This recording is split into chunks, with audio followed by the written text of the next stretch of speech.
Bonjour! Alors aujourd'hui, je voulais vous parler de grands jeux. Comment, quelle idée prendre pour faire un grand jeu? Alors, il y a plein de grands jeux qu'on peut mettre en place de différentes façons. Je reviendrai sur le sujet à un autre moment avec des dessins histoire d'être clair. Mais là aujourd'hui, je vais vous parler d'un grand jeu que j'ai déjà mis en place il n'y a pas si longtemps et qui pourra vous servir pour les prochaines vacances. Pour Pâques notamment. Voilà, donc comment faire donc par exemple un grand jeu pour Pâques. Dans un premier temps, donc il faut toujours dans un grand jeu avoir ce qu'on appelle une drama, une sensibilisation aussi. C'est-à-dire que on va pas dire allez c'est parti on fait le grand jeu, le but du jeu c'est d'avoir des points, des machins. Voilà, il faut quand même mettre un minimum dedans et avoir une petite histoire. C'est quand même ce qui est plus sympa. Donc là l'histoire c'est qu'on était tous des poules. Donc moi je suis une petite poule, j'arrive et je raconte aux enfants, voilà, salut les poulettes, on est entre poules et il faut que je vous montre absolument mes œufs, ils sont magnifiques, ils sont tout beaux, faut que je vous les montre et là je les cherche et je les trouve pas. Donc voilà comment on rentre dans l'intrigue de ce grand jeu. Donc là ce grand jeu, évidemment la première partie va être là à la recherche des œufs. Donc là, pareil, pour ce grand jeu-là, je sais plus, il fallait chercher à peu près 38 œufs cachés dans tout le centre de loisirs. On avait juste mis comme consigne de ne pas ouvrir les portes déjà fermées, là où il n'y a rien de caché. Donc voilà, donc les enfants ont cherché partout et on trouvait les œufs. Donc dans un premier temps, c'était un cache-cache. Donc il fallait retrouver donc ces objets-là. Une fois que c'était fait, après on entrait dans la deuxième partie du grand jeu où du coup je me suis dit mais c'est quand même étrange, comment ça se fait qu'on nous a volé nos œufs, qui a pu nous voler les œufs, ça doit venir du renard, mais il doit y avoir des renards cachés parmi nous. Et donc j'ai mis en place le jeu suivant, donc en disant, voilà, on a fait 2 groupes, et en disant, voilà, le groupe qui va réussir ce jeu, c'est forcément les poules, parce qu'il n'y a que des poules qui peuvent réussir le jeu. Donc c'est un jeu assez simple où on met des cerceaux. Donc chaque groupe est un bout et de l'autre des cerceaux. Donc il y a plusieurs cerceaux comme ça.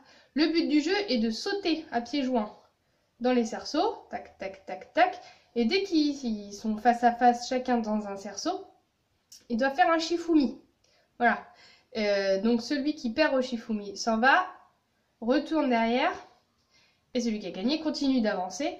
Et donc le deuxième, avance pour empêcher l'autre. Ils refont un shifumi. Si par exemple, du coup c'est lui qui gagne, lui s'en va, il avance, l'autre, etc., etc. Ainsi de suite, jusqu'à ce que l'une ou l'autre des équipes arrive au bout. Donc on peut le jouer en points.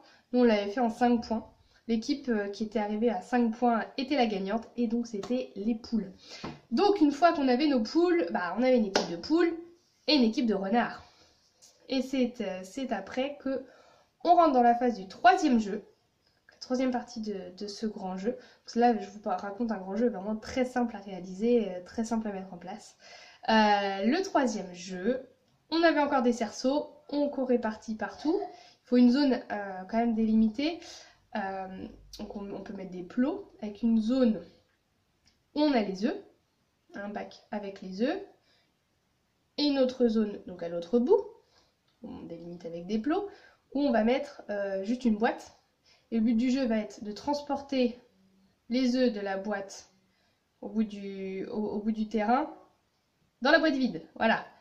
Donc ça c'est le but du jeu pour les poules. Donc pour ça, donc les poules doivent prendre un œuf, c'est un œuf par poule. Elles doivent prendre un œuf, courir, et le mettre dans la boîte. Sauf que il y a des renards. Donc les renards sont autour et doivent toucher une poule. Et dès qu'ils touchent une poule, la poule est éliminée.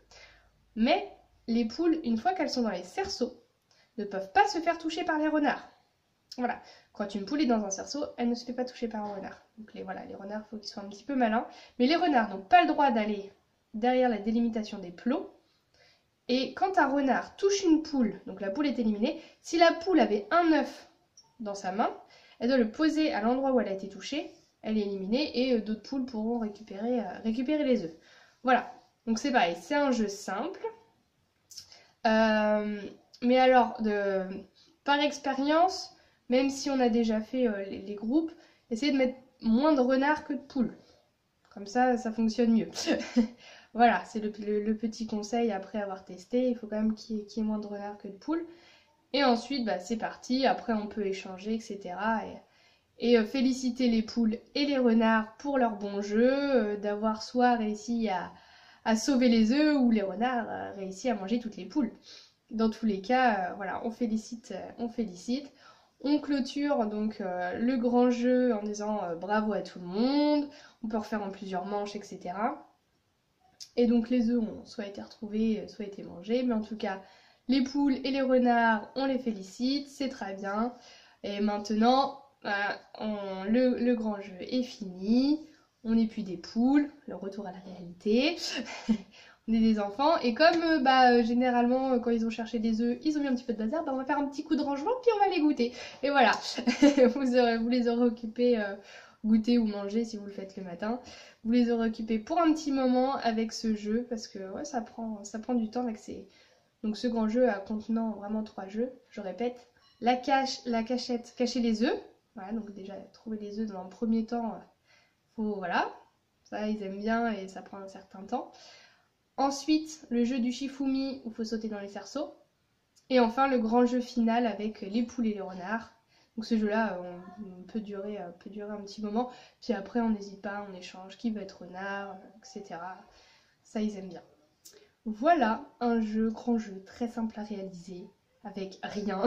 Il faut quand même juste trouver des œufs. Si vous n'avez pas d'œufs, oui, je pensais à ça.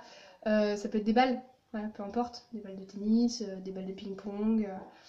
Ou juste des boules. Bon, généralement, dans les centres de loisirs, on en trouve.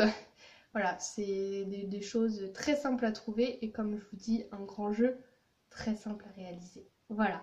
Donc, n'hésitez pas à me dire en commentaire ce que vous en pensez, si ça vous plaît. Et un petit j'aime aussi, ça fait plaisir. Je vous dis à bientôt pour de nouvelles infos. Salut!